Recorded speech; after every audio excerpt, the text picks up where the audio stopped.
अब बात करें यहाँ से अपन इन तीनों की। ठीक है, कौन कौन से? थेलोफाइटा, ब्रायोफाइटा और टेरिडोफाइटा। इनको बोलते हैं अपन निम्न वर्ग के पादप। क्या बोलेंगे? निम्न वर्ग के।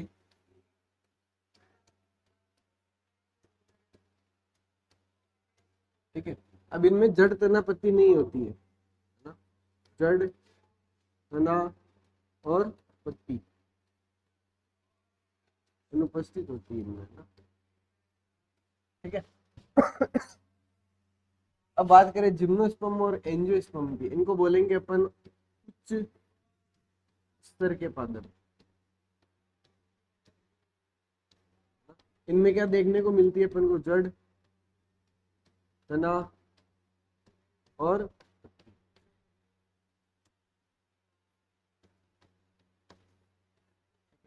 ये दोनों चीजें क्लियर।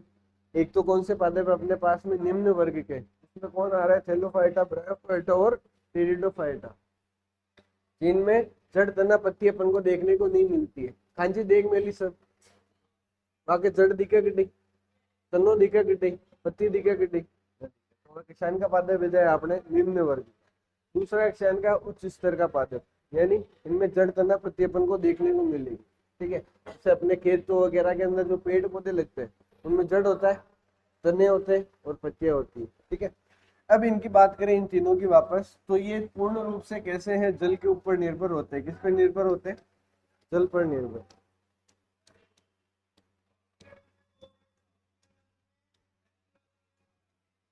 ठीक है, अधिकतर इन ये वाले जीव कहाँ पे देखने को मिलेंगे अपन को? पानी के अंदर।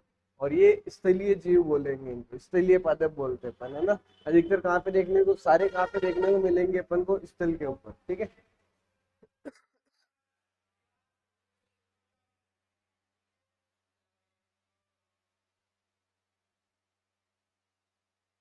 अब यहाँ पे दो वर्ड और आ रहे हैं, जिम्नोस्पर्म और एंजियोस्पर्म, है ना। और ये पूर्ण रूप से कहाँ पे देखने को मिलते हैं अपन को? भी बताया मैंने, स्थल के ऊपर। ठीक है, अब जिम्नोस्पर्म की बात करूं तो इसको बोलेंगे अपन अनावर्त बीजी। क्या बोलेंगे? अनावर्त बीजी। ठीक है, यानी इनके बीज पर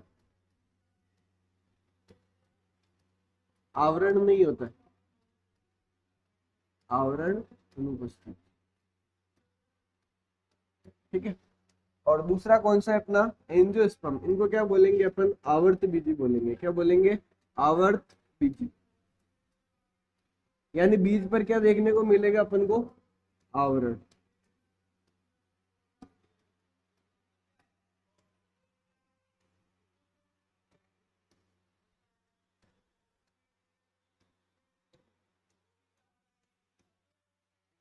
तो यहाँ पे स्थलीय पादपों में भी दो भागों में बांटेंगे अपन। कौन सा? एक तो अनावर्त बीज, जिसके बीज के ऊपर क्या नहीं पाया जाए?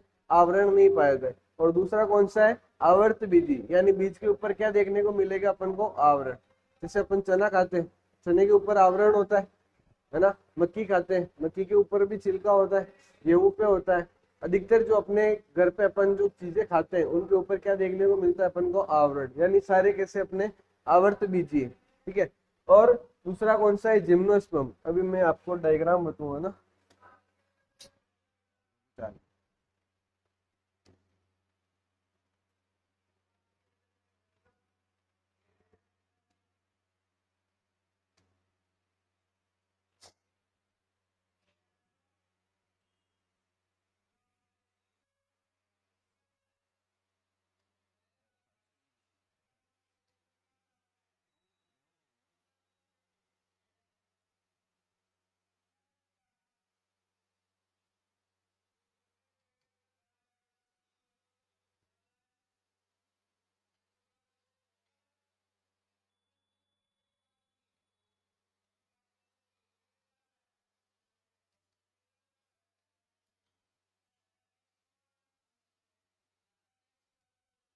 ये दिख रहा है बीज आपको?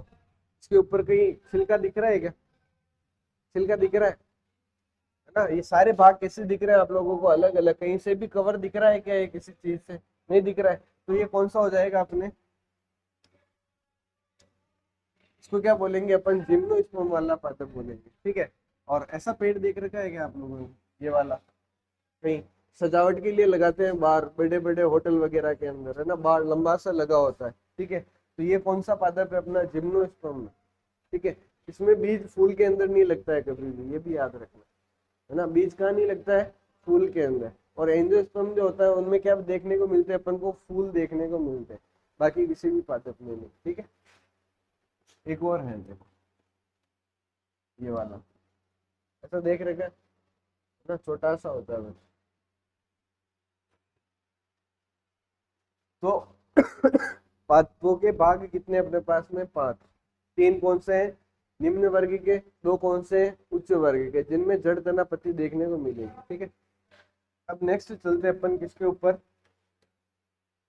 हाल ना है कोई, शैवाल यानी ब्रायोफाइटा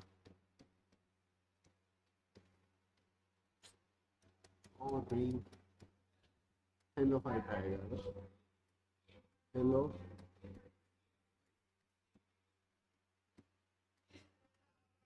अब पिछली क्लास में मैंने एक नाम बताया था आपको शैवाल का, शैवाल और कवक दोनों मिलके क्या बना रहे थे वहां पे, क्या बना रहे थे योगेंद्र, शैवाल और कवक मिलके, हैं,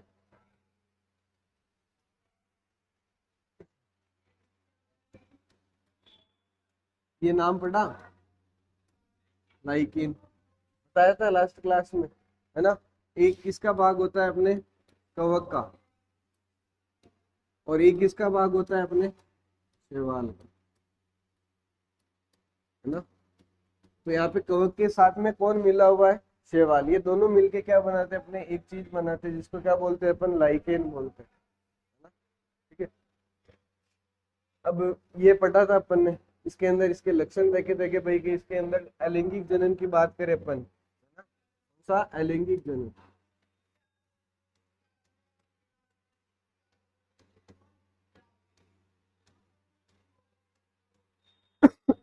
अलैंगिक जनन का मतलब क्या होता है कि भाई कोई भी एक कोशिका, ठीक है, वो टूटेगी और कितनी कोशिकाएं बना देगी, 2, ये बताया था, ठीक है। तो इसके अंदर एक एग्जाम्पल याद रखना है आपको, कौन सा, स्पायरोगायरा,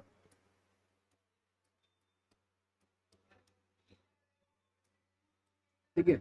इसकी संरचना कैसी होती है, ऐसी,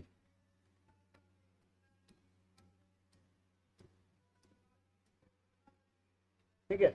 अब मैं यहाँ से किसी भाग को तोड़ रहा हूँ और वो वापस नया जीव बना रहा है ना, जैसे यहाँ से तोड़ दिया, पहले यहाँ से तोड़ दो, यहाँ से तोड़ दो, यहाँ से तोड़ दो, यहाँ से तोड़, कैसे भी तोड़ रहा हूँ, वापस कौन सा जीव उत्पन्न हो रहा है, नया जीव उत्पन्न हो रहा है, तो कौन सा जनन हो जाएगा इसमें, अलैंगिक जनन, ठीक है।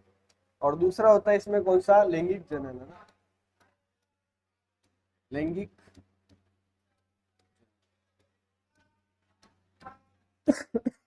अब देखो, एक है इसमें कौन, नर, एक कौन है, मादा, ठीक है। अभी ये नर और मादा दोनों के क्या मिल रहे हैं, युग्मक मिल रहे हैं, और युग्मकों का क्या हो रहा है, संलयन, क्या हो रहा है, संलयन। और उसके बाद में क्या बन रहा है अपना, युग्मनज बन रहा है, क्या बन रहा है, अब यहाँ पे 2 वर्ड आ रहे हैं, एक तो कौन आ रहा है, नर, एक कौन आ रहा है, मादा, दोनों के क्या बन रहे हैं, युग्मक बन रहे हैं, और दोनों का क्या हो रहा है, संलयन हो रहा है। इस गुण को क्या बोलते हैं अपन, लैंगिक जनन बोलेंगे, क्या बोलेंगे, लैंगिक जनन। जहाँ पे नर और मादा नाम आ जाए तो समझना है आपको कौन सा जनन हो रहा है, वह लैंगिक जनन। और जहाँ पे सिर्फ एक कोशिका विभाजित होकर 2 बना रही है तो वहां पे कौन सा जनन, अलैंगिक जनन, ठीक है, क्लियर। चलो भाई आगे चलते हैं। अब इसके अंदर अपन ने आगे देखा कि इनका महत्व क्या होता है ना। अब ये शैवाल, जैसे अपन खांजी देखते हैं, कौन से कलर की होती है, ग्रीन कलर की होती है, तो ग्रीन कलर की होगी तो पेड़ पौधे भी तो ग्रीन कलर के होते हैं, कौन सी क्रिया करते हैं वो, खाना कैसे बनाते हैं, प्रकाश संश्लेषण से, ठीक है। तो ये भी कैसे बनाते हैं अपने खाना, प्रकाश संश्लेषण, प्रकाश संश्लेषण। अब प्रकाश संश्लेषण की क्रिया कर रहे हैं तो खुद का खाना खुद ही बना रहे हैं नए, ठीक है। तो कैसे जीव हो जाएंगे, ये स्वपोषी होते हैं, कैसे होते हैं, स्व। चलो एक चीज बताना आप, प्रकाश संश्लेषण जब होता है तो पौधे कौन सी गैस लेते हैं, ऑक्सीजन लेते हैं। कौन सी लेते हैं? कौन सी लेते हैं? कौन सी? अभी इसने बोला कौन सी लेते हैं बेटा? O2 लेते हैं। तू O2 लेते हैं? अरे नहीं लेते हैं पागलों।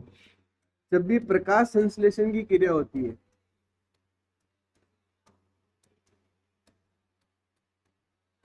कौन से सर ने बता दिया रही है, तो पेड़ पौधे कार्बन डाइऑक्साइड अंदर लेते हैं। तब कौन सी गैस लेते हैं?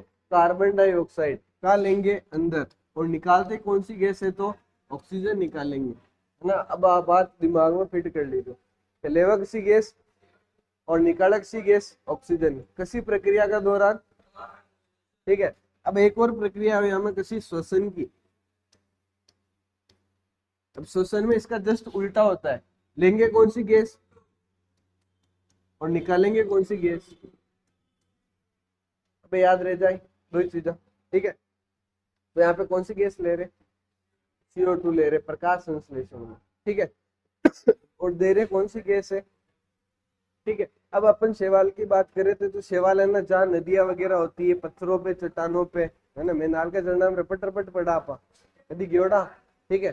तो काका कारण पड़ा काकी उड़े कई उगेड़ा है आपने शैवाल उगेड़ा है, खांजी है जाओ, है ना। आपने कुंडी या बरेडी रह जाओ तो वाका अंदर भी है जाओ, ठीक है। तो ये इतनी ज्यादा मात्रा में होते हैं कि लगभग इस पूरी पृथ्वी का आधा जो कार्बन डाइऑक्साइड का स्थिरीकरण है कौन करके देता है अपन को? ये शैवाल देते हैं, ठीक है। ये चीज याद रखनी। फिर इसके आगे अपन सेकंड पॉइंट अब लिखेंगे, है ना। पहला तो लिख लिया था, पीछे चला पीछे। प्रकाश संश्लेषण वाला हो गया। अब लिखना है आप लोगों का ना दूसरा। लिखो, 3 जातियों के नाम लिखने पड़ेंगे ना। पोरफायरा,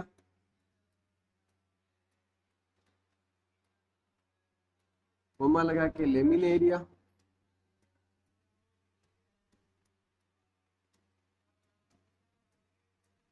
और तीसरा कौन है? सारगासम।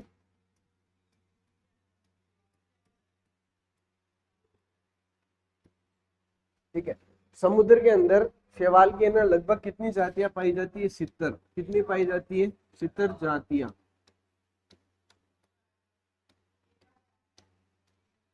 कितनी जातियां समुद्र में शैवालों की? 70 है।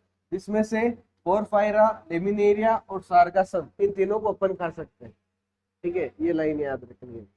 70 जातियां है टोटल, इसमें से पोरफायरा, लेमिनेरिया और सारगासम, इन तीनों को क्या कर सकते हैं अपन? खा सकते हैं, ठीक है। खा सकते हैं अपन। हाँ, ये क्या कीड़ा मकोड़ा तोड़ है ना, खा सकते हैं आराम से। लिखो, पोरफायरा, लेमिनेरिया,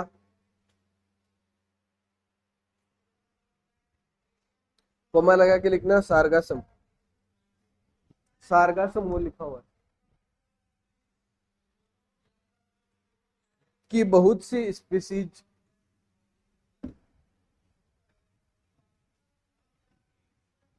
की बहुत सी स्पीसीज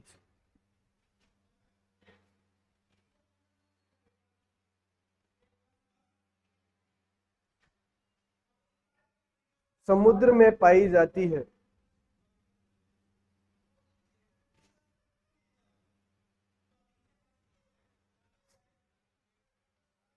जिन्हें जिन्हें भोजन के रूप में जिन्हें भोजन के रूप में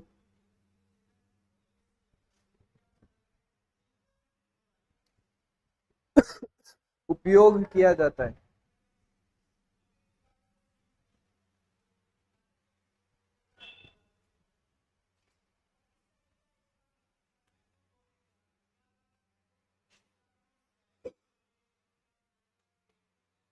अगला पॉइंट है ना तीसरा।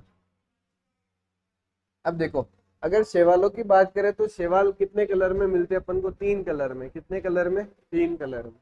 एक तो यही दिख रहा होगा और दूसरा भी यही दिख रहा होगा। ये कौन सा कलर है ना? और ये कौन सा कलर है? और एक और कलर होता है इसमें, कौन सा? भूरा। कौन सा कलर होता है? भूरा। 3 कलर में क्या देखने को मिलते हैं अपन को? शैवाल देखने को मिलते हैं। ठीक है, इसमें से मैं बात करूँ इसकी लाल और भूरे की, है ना। अब इस लाल और भूरे कलर से क्या निकलता है अपने, ये नाम सुन रखा है क्या, केरागिन, सुन रखा है क्या, कभी लेब में गियोड़ा होते हैं, लेब में, साइंस लेब में प्रैक्टिकल वगैरह किधर हो तो कभी नहीं, किधर। चलो अपन स्लाइड बनाते हैं, स्लाइड तो जानते हो, माइक्रोस्कोप में देखते हैं जो, है ना, उसके ऊपर एक द्रव डालते हैं अपन लाल कलर का, जिससे क्या होता है कि जो भी कोशिका है अपनी वो साफ दिख जाती है। तो द्रव कौन सा डालते हैं अपन, केरागिन, कौन सा डालेंगे, केरागिन। अगर इस केरागिन को मैं क्या कर दूं, जला दूं, क्या कर दूं,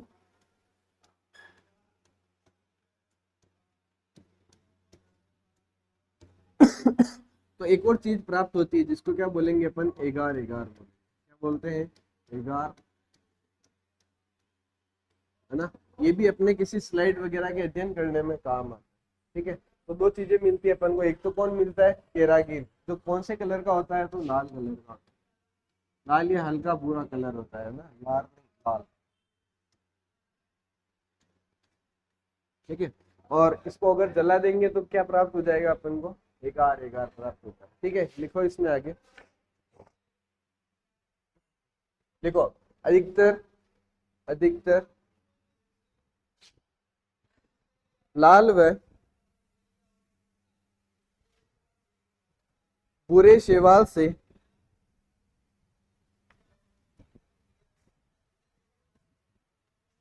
बहुत अधिक, बहुत अधिक मात्रा में, मात्रा में केरागिन का उत्पादन किया जाता है।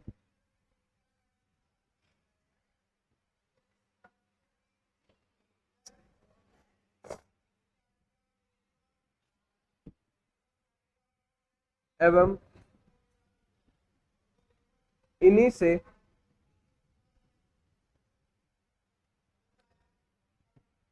एगार, एगार प्राप्त किया जाता है, जिसका उपयोग, इन्हीं से एगार, एगार प्राप्त किया जाता है, प्राप्त किया जाता है, जिसका उपयोग जीवों के, जीवों के संवर्धन में होता है।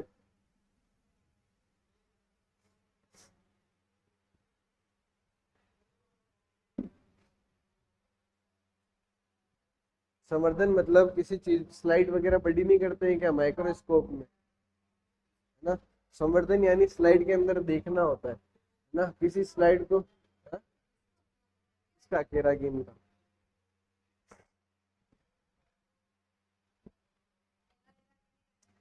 दोनों एक ही तो बात है बेटा। केरागिन को अगर मैं जला दूं तो क्या प्राप्त हो जाएगा अपन को, एगार, एगार। एक जेल भी होती है अपन, है ना, डीएनए फिंगरप्रिंटिंग नाम सुन रखा है आप लोगों ने, नहीं सुन रखा है, उंगली छापी ऐसा, है ना, किसी खूनी वगैरह को पकड़ने के लिए, सीआईडी तो देखे है वो, डीएनए मैच नहीं करवाते हैं क्या वो, है ना, तो वहां पे भी अपन यही काम में लेते हैं केरागिन। ठीक है, नेक्स्ट देखो,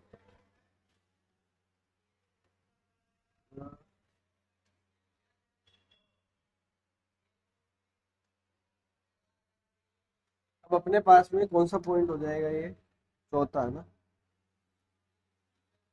अब दो शैवालों के नाम और याद रखने हैं, कौन कौन सा, एक तो जेलिडियम,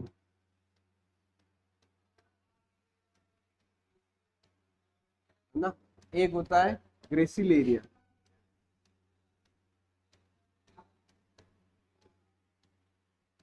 ठीक है, इन दोनों का उपयोग कहाँ किया जाता है, तो जो लोग आइसक्रीम बनाते हैं, क्या बनाते हैं, आइसक्रीम,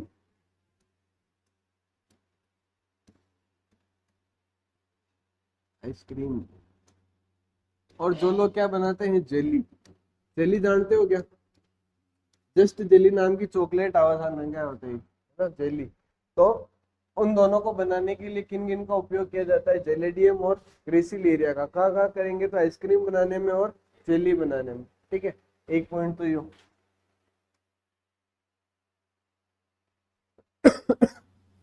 फिर है पांचवा ना, अब दो नाम और याद रखने, एक तो कौन सा, क्लोरेला, एक और याद रखना है स्प्रूलाइना, स्प्रूलाइना। अब इनका उपयोग कहाँ होता है, अंतरिक्ष यात्री जो जाते हैं तो वे कट्टा पर रोटियां का या का लेर जावे कि लारे न लेर जाओ, तो अगर ज्यादा लेर जाए तो वजन के जाए, वहाँ एरोप्लेन जो भी जिनमें भी जाए रॉकेट में पागो के जाए ज्यादा है जाए, ठीक है। जो मैं की लेर जाओगा क्लोरेला और स्प्रूलाइना की छोटी छोटी सी गोलियां बना ले जाओ, जिनमें की है या का अंदर प्रोटीन की मात्रा रहे की मात्रा, प्रोटीन, है ना। और अपने शरीर को जीवित रखने के लिए सबसे ज्यादा चीज कौन सी जरूरी है, तो प्रोटीन जरूरी है। इससे ज्यादा एनर्जी मिलती है अपन को, ज्यादा ऊर्जा मिलती है प्रोटीन से, ठीक है।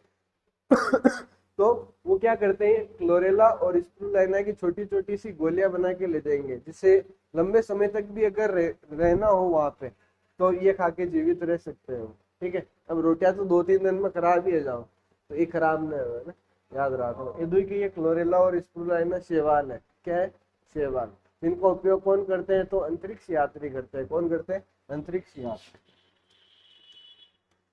अंतरिक्ष यात्री।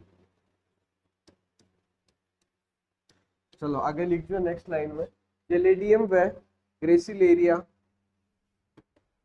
का उपयोग, जेलेडियम व ग्रेसिलेरिया का उपयोग जेली तथा जेली तथा आइसक्रीम बनाने में किया जाता है।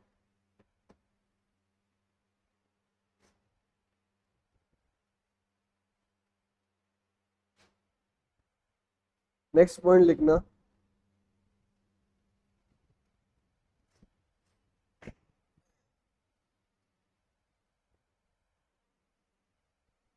नेक्स्ट पॉइंट लिखो, क्लोरेला तथा स्प्रूलाइना,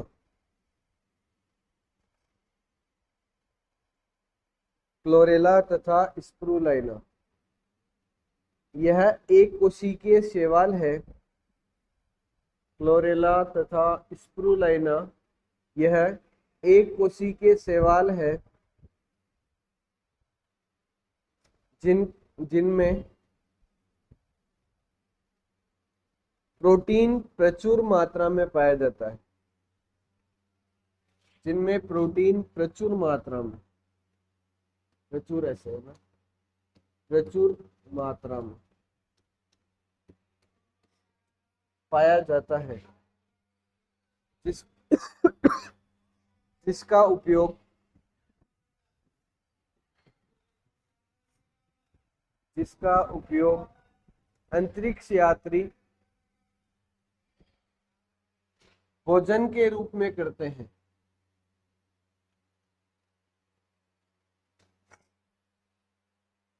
जिनका उपयोग अंतरिक्ष यात्री भोजन के रूप में करते हैं।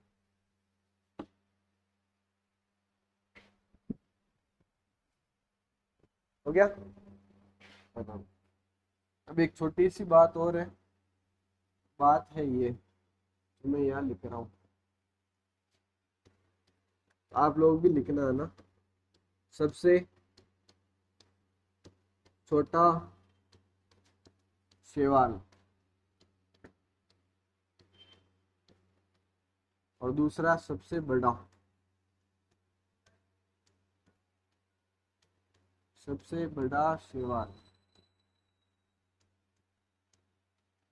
सबसे छोटा जो शैवाल होता है उसको क्या बोलेंगे अपन, क्लेमाइडोमोनास, क्लेमाइडोमोनास, है ना। शैवालों में सबसे छोटा कौन है, तो क्लेमाइडोमोनास। और सबसे बड़ा कौन है, तो याद रखना केल्प होता है। कौन होता है, केल्प। इसकी हाइट कितनी होती है, तो 100 मीटर। कितनी होती है, 100 मीटर। लिख लो दोनों लाइन, फिर फोटो बताऊं इसकी।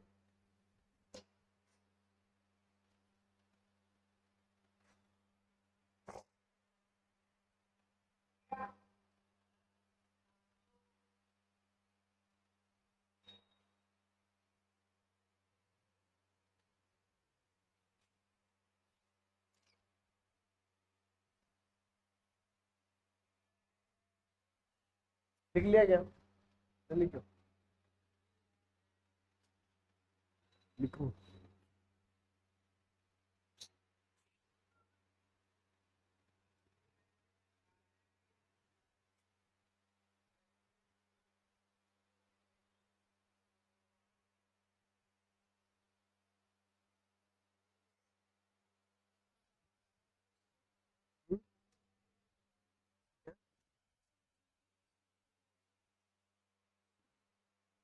हो गया।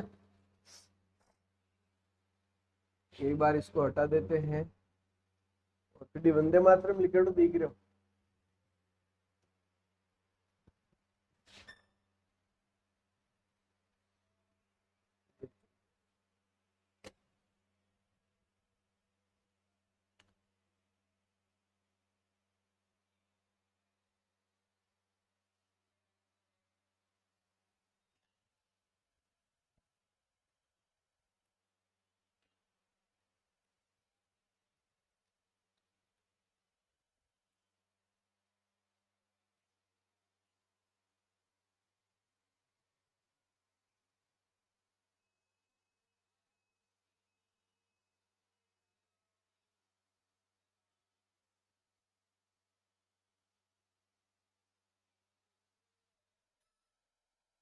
ये दिख रहा है, ये इधर इधर, हाँ उधर, ये दिख रहा है। इसको क्या बोलते हैं अपन? केल्प बोलते हैं। कैसा शैवाल होता है? तो भूरे कलर का होता है। कैसे कलर का? भूरे कलर का। अभी अपन पढ़ेंगे आगे, है ना। ये समुद्र के अंदर सबसे बड़ा होता है। इसकी हाइट कितनी होती है? तो 100 मीटर। ठीक है, ये याद रखो। एक और कौन सा क्लेम आइटम होता है ना?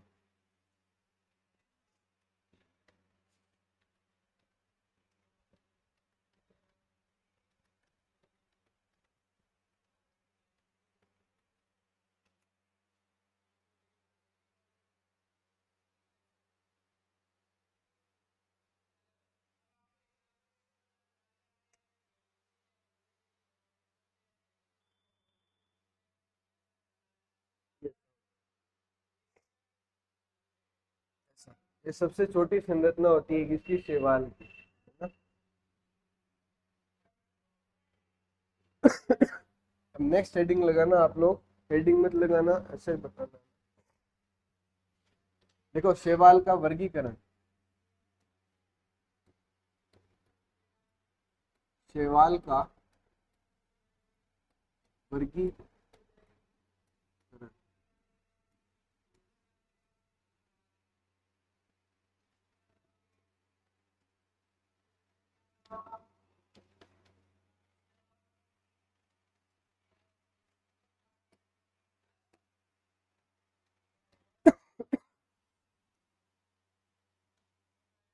शैवालों को अपन 3 भागों में बांटते हैं। सबसे पहला हरे शैवाल,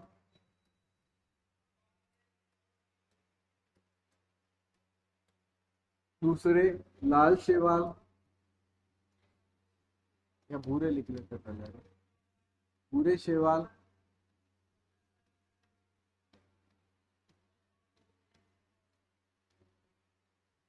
और तीसरे अपने पास में कौन से? लाल शैवाल। तो कितने कलर के हो गए अपने पास में शैवाल? 3 कलर के, लाल, हरे और भूरे। ठीक है। अब हरे जो शैवाल होते हैं उनको बोलेंगे अपन क्लोरोफाइसी। क्या बोलेंगे? क्लोरोफाइसी।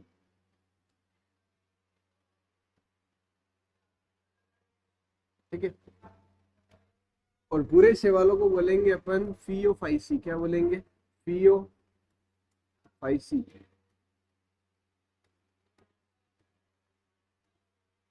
और लाल शैवाल को बोलेंगे क्या? रोडोफाइसी। क्या बोलेंगे? रोडो।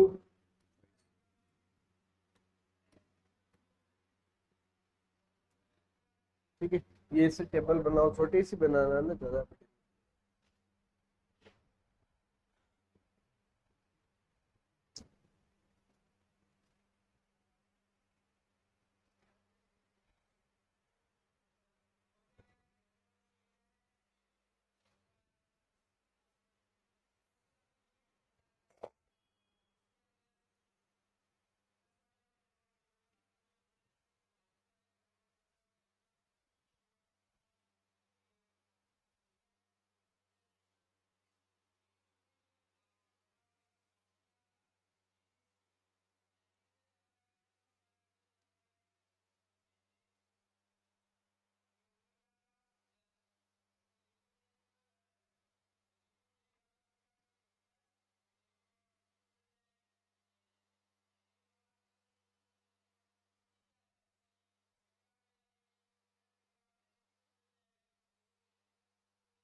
हो गया।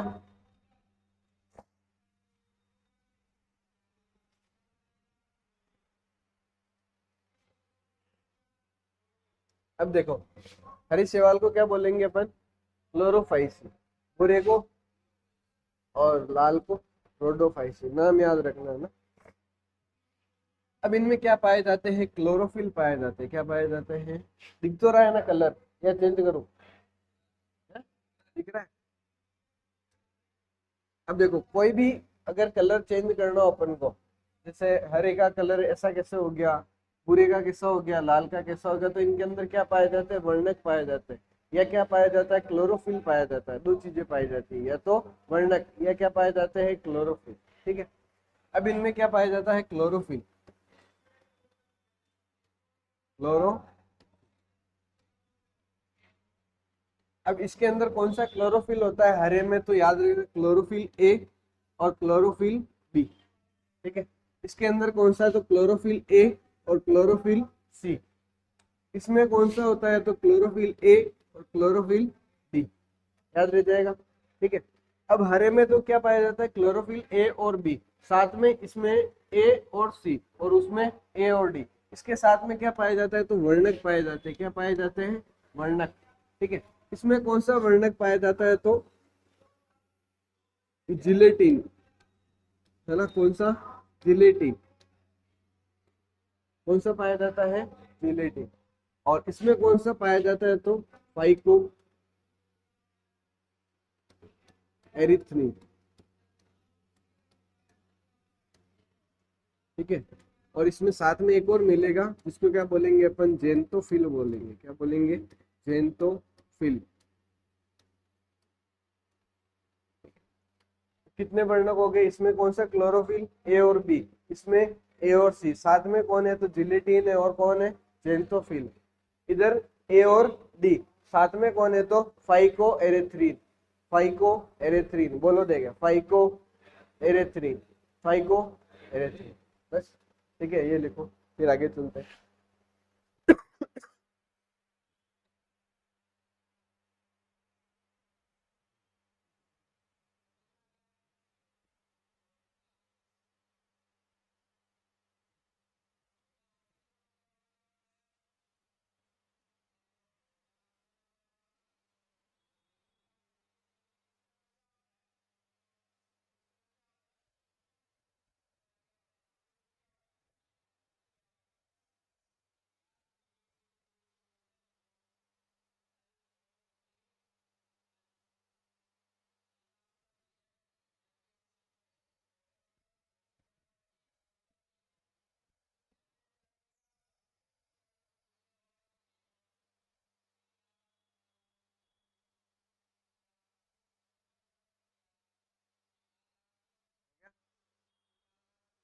थोड़ा सा छोटा कर दूं?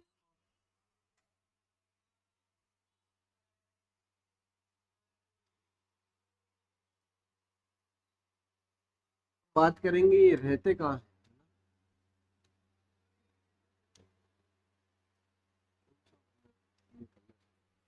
फिर नेक्स्ट क्या हो जाएगा? इनका आवास। ठीक है। ये पाए जाते हैं किसमें? हरे शैवाल की बात कर रहा हूँ। स्वच्छ जल और समुद्री जल में। समुद्री जल। ठीक है। दोनों प्रकार के जल में पाया जाता है ये। स्वच्छ जल में। स्वच्छ जल। और ये कहाँ पाया जाता है? तो अपने समुद्री जल में। कौन से जल में? समुद्री जल में। ठीक है। तीनों का याद रह जाएगा। ये स्वच्छ जल, समुद्री जल दोनों में। ये स्वच्छ जल में और ये समुद्री जल। ठीक है। नेक्स्ट। थोड़ा सा और छोटा कर दूं क्या? वापस जूम कर दूंगा ना।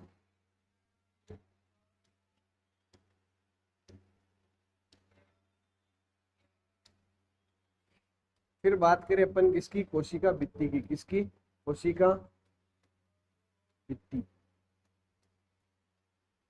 पादपों में कोशिका भित्ति होती है या नहीं होती है? पेड़ पौधों में कोशिका भित्ति होती है या नहीं होती है, बताओ। होती है, होती है, होती है, होती है, होती है ना। अपने अंदर है, अपने अंदर होती है क्या, नहीं होती, नहीं होती है। अब तो होशियार होते हैं। देखो, अब इनमें जो पादपों में या इन शैवालों के अंदर जो कोशिका भित्ति होती है वो किसकी बनी होती है, याद रखना।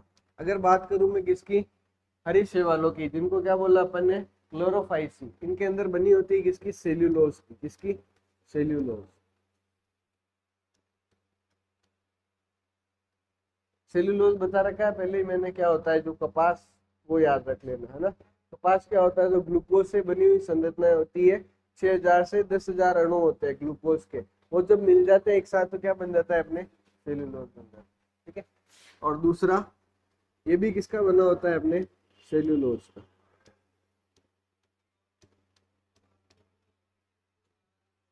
और साथ में एक और पदार्थ होता है जिसको क्या बोलेंगे अपन, मेनिटोल। और ये किसका बना होता है, अपने सेल्यूलोज।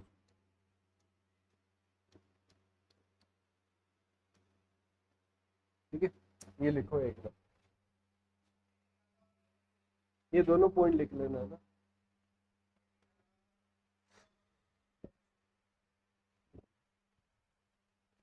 या नाम चेंज करना है ना, एल्जीन होगा या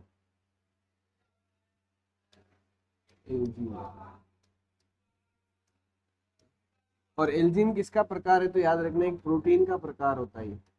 यानी इनके बाहर किसका आवरण देखने को मिलेगा, एक और प्रोटीन का, क्या बोलेंगे अपन, एल्जीन। सेल्यूलोज के साथ में होता है, ठीक है। अब लिखिए।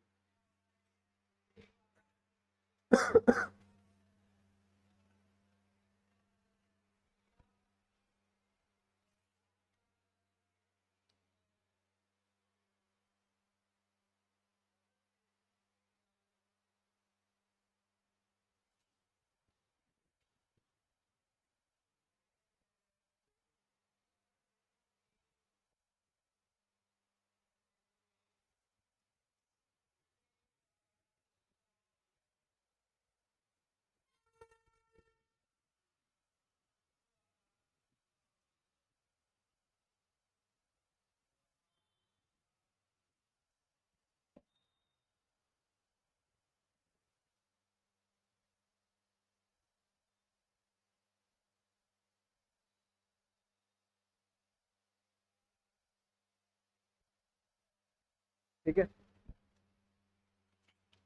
अब नेक्स्ट एक और चीज बच रही है,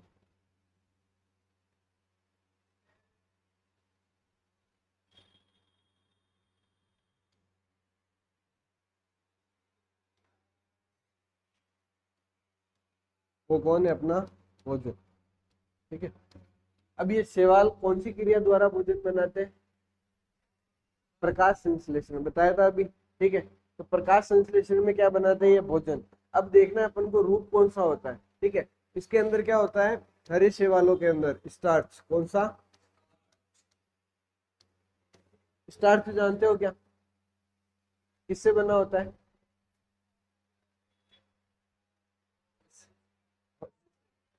हाँ, कार्बोहाइड्रेट। ठीक है, जैसे पेड़ पौधों के अंदर भोजन जो बनता है उसको क्या बोलेंगे अपन, ग्लूकोज बोलते हैं, क्या बोलेंगे।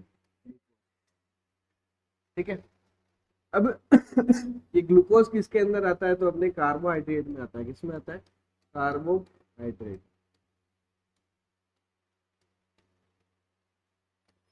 अब कार्बोहाइड्रेट भी तीन प्रकार के होते हैं, एक तो मोनो, है ना, मोनो सेकेराइड, एक होता है डाइसेकेराइड, एक होता है पॉलीसेकेराइड। ठीक है, अब ग्लूकोज की बात करूं, अगर इस ग्लूकोज की संख्या में कितनी कर दूं, 180, कितनी, 180, तो अब जब 180 अणु संगठित होंगे तो कौन सी संरचना बन जाती है, अपनी स्टार्च की। ठीक है, 6000 से 8000 में क्या बन रहा था, सेल्यूलोज बन रहा था, और यहाँ पे 180 अणुओं में क्या बन रहा है, अपने स्टार्च बन रहा है। ठीक है, स्टार्च क्या हो गया, एक प्रकार का कार्बोहाइड्रेट होता है, यानी ग्लूकोज के 180 अणु मिला दूंगा तो क्या बन जाएगा, अपने स्टार्च। ठीक है, दूसरा इसमें क्या होता है, मेनिटोल, अभी लिखवाया था ऊपर, है ना, जिसको हटाना पड़ा, इसमें क्या होता है, मेनिटोल, ये क्या होता है, तो एक जटिल कार्बोहाइड्रेट होता है। क्या होता है? जटिल कार्बो।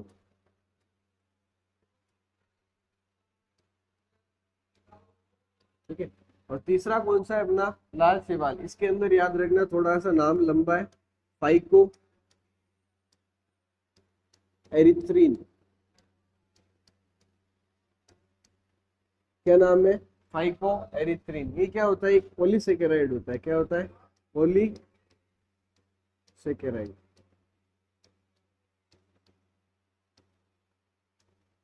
पॉलीसेकेराइड का मतलब बहुत सारे ग्लूकोज की लड़ियां हैं, जैसे एक टेबल येरी, एक येरी, एक येरी, एक येरी, ऐसी बहुत सारी टेबलों को अगर मैं एक साथ मिला दूं तो कौन सी संरचना बन जाएगी? तो अपने पॉलीसेकेराइड की संरचना बन जाएगी। ठीक है। जैसे बहुत सारे ग्लूकोज की ऐसी लड़ियां हैं मेरे पास में, सबको एक साथ कर दूंगा तो क्या बन जाता है? अपना पॉलीसेकेराइड बन जाता है। ठीक है। तो ये लिखो तीनों भोजन के बीच। इसमें कौन सा? स्टार्च, इसमें मेनिटॉल और इसमें फाइकोएरिथ्रिन। ठीक है।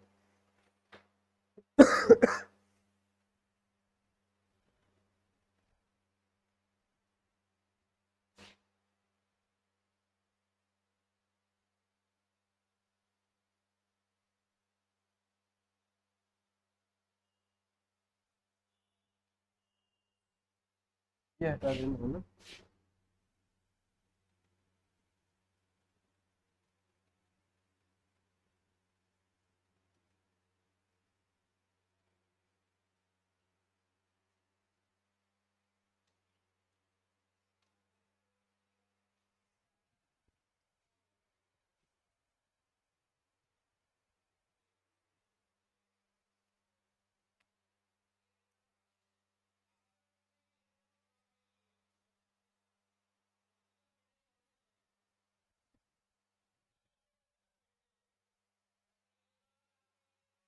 देखो, आप लोगों को किसके बारे में पूछ ले, क्लोरोफाइसी का वर्णन करो, तो आप लोग लिख सकते हो ना कि ये हरे शैवाल होते हैं। इनको सामान्य क्या बोलेंगे? अपन क्लोरोफाइसी बोलेंगे।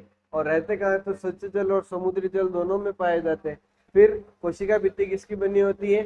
सेलुलोज की। और इनमें संचित भोजन का रूप कौन सा होता है? स्टार्च। ऐसे पॉइंट तो बना लोगे ना अगर क्वेश्चन आ जाए तो। अभी वैसे तो लिखवाऊंगा मैं, फिर भी है ना। अगर कुछ भी याद नहीं आए तो ये टेबल याद होगी तो भी आपको पूरे में से पूरे नंबर मिल जाएंगे, है ना। और इसमें से तो ये क्वेश्चन पूछा जाता है कि भाई शैवालों का वर्णन कीजिए, तो तीनों नाम लिखने और ऐसे टेबल बनानी है आप। ठीक है। अब सबसे पहली हेडिंग लगाओ आप, क्लोरोफाइसी। ठीक है।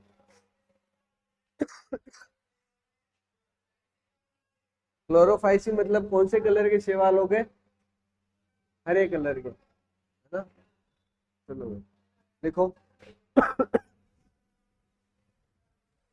देखो, क्लोरोफाइसी के सदस्यों को, है ना, क्लोरोफाइसी के सदस्यों को हरे शैवाल कहते हैं।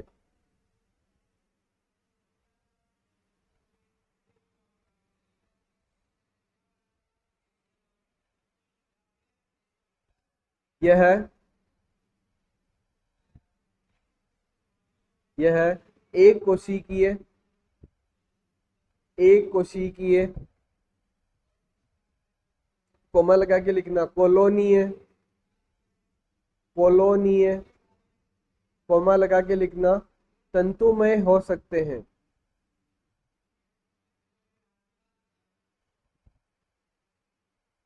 कोमा लगा के लिखना, तंतुमय हो सकते हैं। नेक्स्ट लाइन में लिखो सेकंड पॉइंट। इनमें क्लोरोफिल कौन सा होता है? ए और बी, है ना। तो लिखो नेक्स्ट लाइन में, इनमें क्लोरोफिल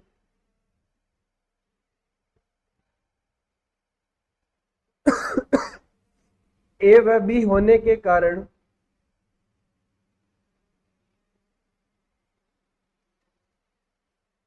इनका रंग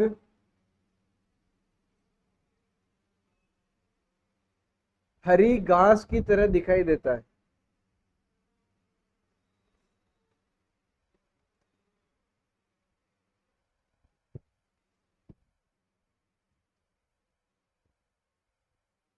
नेक्स्ट पॉइंट लिखना, इनमें कायिक जनन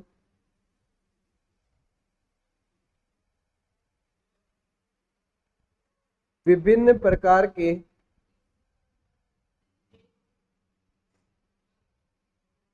बीजाणु बनने के कारण होता है।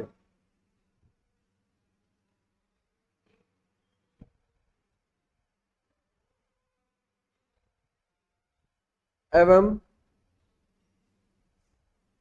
लैंगिक जनन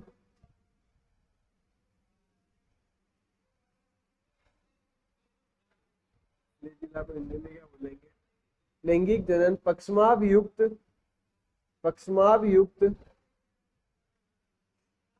जू स्पोर के कारण होता है। पक्षमाभ युक्त जू स्पोर के कारण होता है। नेक्स्ट पॉइंट लिखना। लिखो, जू स्पोर चल बीजाणु दानी में बनता है। जू स्पोर चल बीजाणु दानी में बनता है। चल बीजाणु दानी, जू स्पोर चल बीजाणु दानी में बनता है। इनमें लैंगिक कोशिका में बहुत सी विभिन्नताएं दिखाई पड़ती है। बहुत सी विभिन्नताएं दिखाई पड़ती है। यह समयुग्मकी, विषमयुग्मकी हो सकते हैं।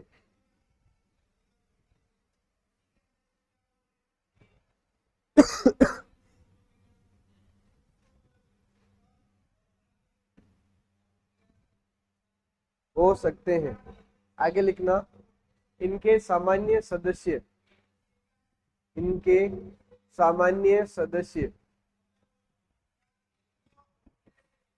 स्पाइरोगायरा,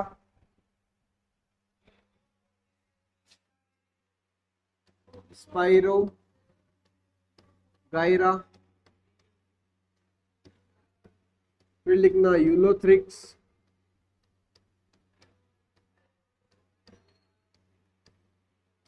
है ना। फिर लिखना वॉलबॉक्स,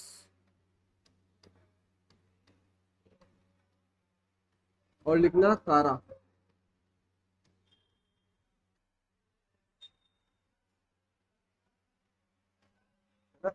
जो सामान्य खांजी देखते हैं अपन, वो कौन कौन सी जातियां होती है? तो स्पाइरोगायरा होती है, यूलोथ्रिक्स होती है, वॉलबॉक्स होती है और कारा। ये 4 प्रकार की जातियां अपन को देखने को मिलती है सामान्यतः। ठीक है, चलो भाई अब बात करें थे अपन किसकी, लैंगिक और अलैंगिक जनन की। ठीक है, यहाँ देखते हैं इधर। अगर मैं अलैंगिक जनन की बात करूं तो कैसे हो रहा था? इनमें कायिक जनन होता है। कैसा जनन होता है? कायिक, यानी इनकी जो शरीर है, जैसे ये मालूम है क्या है अपने पास में स्पाइरोगायरा है। ठीक है, इनके शरीर पे क्या छोटा सा एक भाग उत्पन्न होता है ऐसा, और ये यहाँ से टूट के वापस नई संतति का निर्माण कर लेता है। ठीक है, ठीक है। इसका निर्माण कर लिया, एक छोटे से भाग से पूरे शरीर का निर्माण हो गया, तो कौन सा जनन हो जाएगा? ये अलैंगिक जनन। अलैंगिक। दूसरा कौन सा होता है इसमें? लैंगिक जनन। लैंगिक।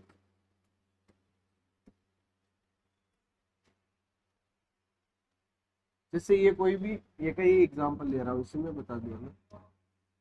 ये संरचना है। ठीक है, अब कौन सा जनन करवाना है अपन को? लैंगिक जनन करवाना है, तो नर और मादा दोनों चाहिए। ठीक है, तो यहाँ पे क्या बनता है? इसमें एक बड़ा सा थैलस बनता है। क्या बनता है? थैलस। इस थैलस में यहाँ से एक केंद्रक जाएगा। ठीक है, और इन केंद्रकों में क्या होता है? विभाजन की क्रिया स्टार्ट हो जाती है। तो बहुत सारे क्या बन जाएंगे अपने पास में? केंद्रक बन जाएंगे। क्या बन जाएंगे? केंद्रक। अब छोटे बीज जैसी संरचना दिख रही है आप लोगों को, इनको क्या बोलेंगे अपन? जू स्पोर बोलेंगे। क्या बोलेंगे? जू स्पोर। ठीक है, अगर जू स्पोर की बात करूं, अगर वो नर है, कैसा है? नर है, तो वो कैसा होता है? चलयमान होता है। कैसा होता है? चलयमान, यानी चल के कहाँ पे जाएगा, मादा के पास में जाएगा। चलयमान यानी चल के कहाँ पे जाएगा, मादा के पास में, अगर वो नर है तो। ठीक है, अब जैसे ही ये थैली यहाँ से फटेगी, थैलेस यहाँ से फटेगा, तो ये सारे कहाँ हो जाएंगे, मुक्त हो जाएंगे, और किसकी ओर जाएंगे, ये मादा की ओर। ठीक है, तो कैसे, कौन सा जनन हो जाएगा यहाँ पे, लैंगिक जनन। और अलैंगिक जनन में ऐसी संरचना बनेगी, ये टूट के वापस नई संरचनाओं का निर्माण कर लेती है, तो कौन सा जनन, अलैंगिक जनन। यहाँ पे नर और मादा दोनों आएंगे। ठीक है, जो बीजाणु जैसी संरचना बनती है, जिनको क्या बोलेंगे अपन, जूस्पोर बोलेंगे। क्या बोलेंगे, जूस्पोर। ठीक है, ये दोनों डायग्राम बना लो।